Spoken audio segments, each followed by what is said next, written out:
Hello guys, and welcome back to another episode of Growing with Isotope. Today, you can see here, I've got my Ahi Trinity F3s growing in my let pot system. They're looking very healthy. They're pretty much doubling in size every week at this rate. It's getting to a point where I can actually kind of just see the growth happen every day. So it's really quite impressive. This system is actually really good, and I would definitely recommend it. However, the water level is also dropping quite a bit at this point, so we'll see how that holds up over time and how many plants I can comfortably grow in this little system. But yeah, so far very impressive. So out here in the garden I've got some Turk's turban squash plants, a red cabbage, and some Heinz tomatoes in the back there. I've also already brought out my capsicum rhomboideum plants. You can see there, looks a little bit sun damaged, but I'm sure it'll be alright.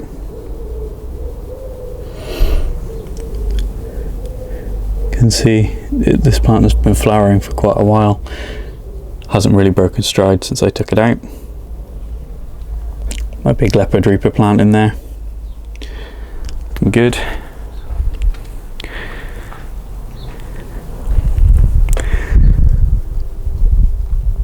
JB012.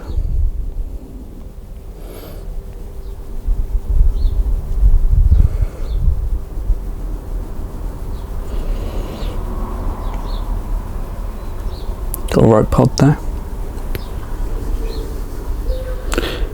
Some beans, which are looking quite good. Some leafy greens.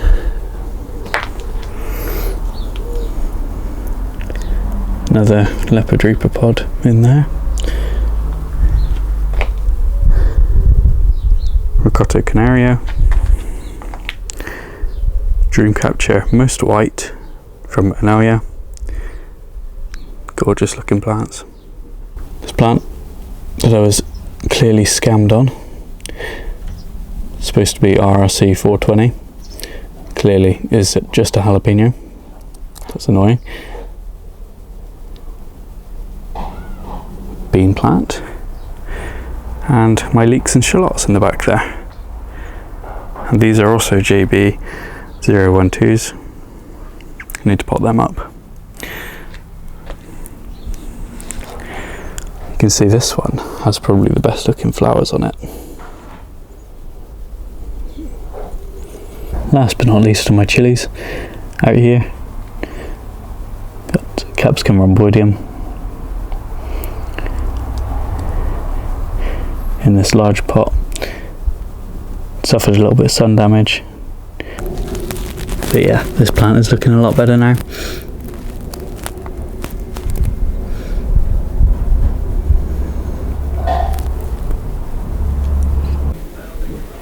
Okay, so what have we got going on up here? We have my IC010. This is Ahi Melicoton crossed with the variegated sugar rush. Although I'm not sure on that. So the pods themselves look very similar to how Ahi Melicoton looked. And if you look through the back of one of these leaves, I'm not seeing any invisible variegation, which is a bit concerning, because the last few crosses that I've made with the variegated sugar rush at F1, you can kind of see the beginnings of variegation through the backs of the leaves, but I haven't noticed that at all with this one, so it's a little bit concerning. It's a lovely plant, and this is Orange Fish crossed with Salatiga variegated. This is in the can that Autumn chose. It's another very pretty plant. This is Capsicum Shotianum. This plant was actually sent to me by Chili Crosser, so that was really nice of him. It's kind of still recovering from the transport.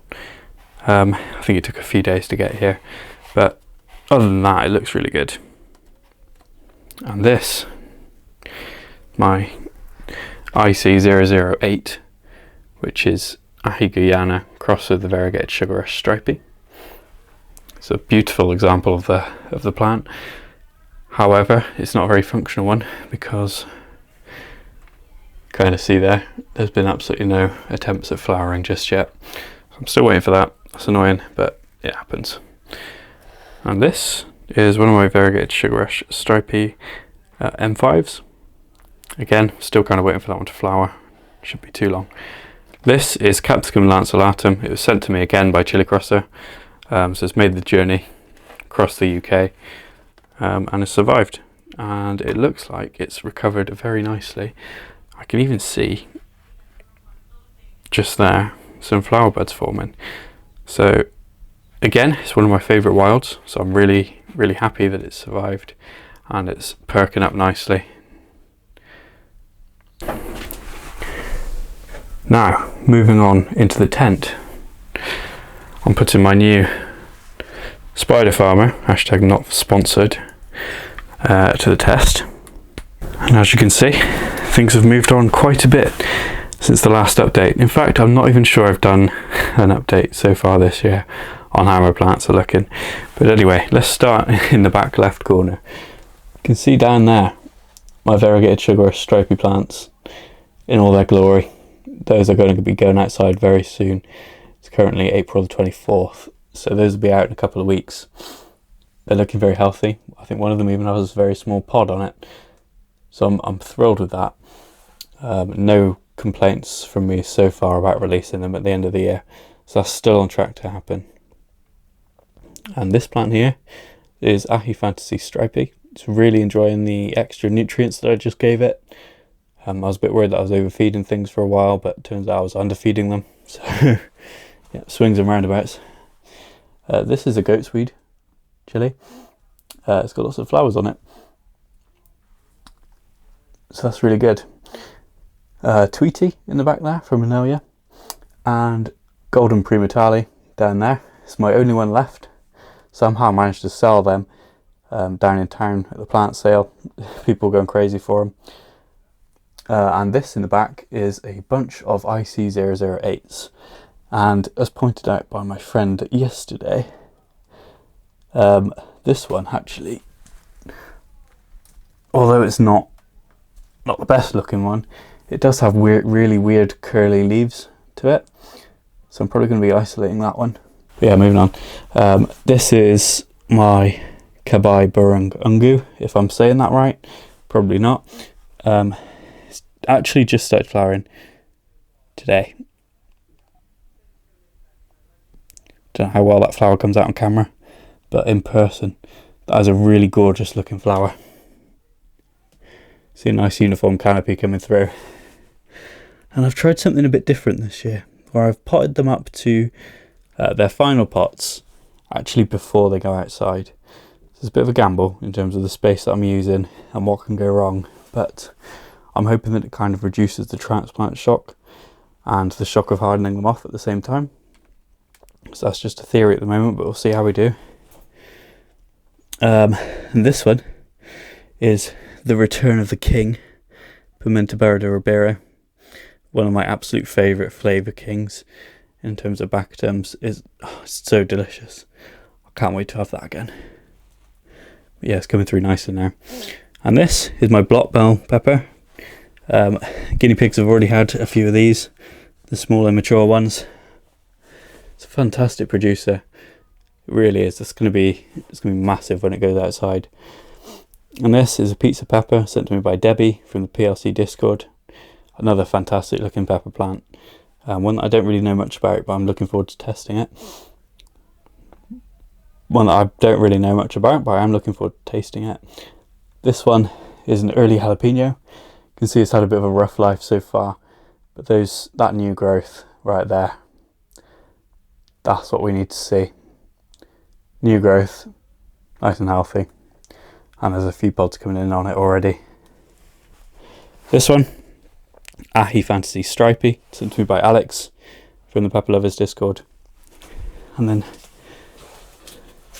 should move on to my wilds. My wilds are like my new obsession this year. This is, let me get a good shot of this because it is worth it. This is Capsicum Rabeni. Used to be classified as Capsicum Praetomissum, but they decided that was a bit too difficult to say, so they changed its name, and I can't really blame them for that. But yeah, absolutely gorgeous flowers, and it crosses fairly easily with Baccatum, so guess what I'm going to be doing. And then finally for my wilds, on this bit of the tent anyway, this is Capsicum Flexuosum. This is unfortunately a yellow flowered variant of the Flexuosum. I kind of wanted a red one, but either way, it is flowering, it's producing berries already. So I should have some of them in the shop fairly soon, which I'm quite excited about. It is pizza night tonight, so I've got my pizza dough tucked away here in the warm. Very good place to have your dough rise. Anyway, here is my Capsicum recurvatum. This one has yellow flowers, but you can see by the canopy, this thing is absolutely loaded. Unfortunately, only one, can't really see the other one, but there is another pod on there. Don't know if you can just about see that. 2 pods on it. Absolutely gorgeous plant, no regrets growing it though. Hopefully I can get some of those flowers to set. I think it may need a bit more nutrition. Now this one I want to talk about a little bit. This is Naga corica. Now, seed vendors like Red Dragon Seeds, for example, they have repeatedly classified this one as Capsicum chinense. And I don't know if you can see by that flower there, that is quite clearly not Capsicum chinense. This is Capsicum annuum, and I've seen no evidence for it being Capsicum chinense. What I'm looking for is, you can see here on the calyx, I'm looking for annular constriction, which is like a band sort of around where the calyx has this bump in it. This has no band, it's just flat. You can see these are quite large petals, which is unusual for Capsicum chinense, but not impossible. And the biggest giveaway for me is that there's only 1 flower per node. So Capsicum chinense has multiple flowers per node. So that's kind of how you tell. So, and it's not just Red Dragon Seeds that's guilty of doing this, it's loads of different companies that have repeated the misinformation. But the strange thing is, most companies, even when they get the species right, they agree that this is 1,000,000 Scoville heat units. And from what I've been reading, that can't be true. Just because of how the genetics work, how capsaicin's made, how it's distributed around Capsicum annuums and Capsicum chinense plants, and it's just completely different in Capsicum chinense. Capsicum annuum is just incapable of doing that. So it'll be very interesting to taste those and just see what all the rumours are all about. Yeah, you can see another plant in the back there. That's another new one for me this year. That's Barbarous Antipodes, or Barbarous Antipodes. It's a cross between a ghost pepper and a bell pepper, I believe. So that's kind of where the name comes from. It means complete polar opposite, from what I was reading. And this here is my Capsicum Fribogens. It's got pink flowers, but typically there's no flowers for me to show you at the moment. They've all kind of dropped off, and that is one thing that this plant is very good at, dropping flowers. I've had maybe 100, 200 on this tiny plant, and they've all dropped. Not one of them set, but it does cross with recurvatum quite easily because they are in the same clade. So I might give that a try at some point. But yeah, moving on down, I've got my chinenses in here that I still have yet to split. I've got all different kinds of the kind of hype peppers, I suppose I'd describe them as. Peppers that have been popular over the last year.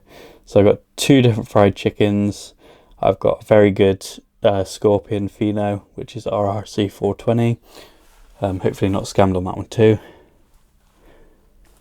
Cangstar Misery Sweet, unfortunately, looks like it hasn't germinated. That is a shame, because that was from Debbie, and her pods looked like they were flipping her off, and I thought that was so funny. But unfortunately I'll be unable to experience that myself this year by the look of it. And yeah, some tomatoes I still haven't split up. Those are my Heinz tomatoes, and I've got a different kind of Ukrainian early tomato in there as well. So I might be putting those up soon, depending on whether I can get some soil. This is Benny Highlands variegated, and you can see I've got a couple of pods there. So seeds will be coming out of them, and I'll have to write that up for my website very soon. And these are some gifts from my friend Joe. Went and picked them up yesterday. Got CC jalapeno from Chili Chump, and a kimchi pepper I'm hopefully going to be learning how to make kimchi with. So that'll be very exciting. And of course, last but not least, down here I have my tomatillos. And that just about does it. That's how things are growing this year. And I think we can all agree that it's been very successful. Let's see what the outdoor season brings.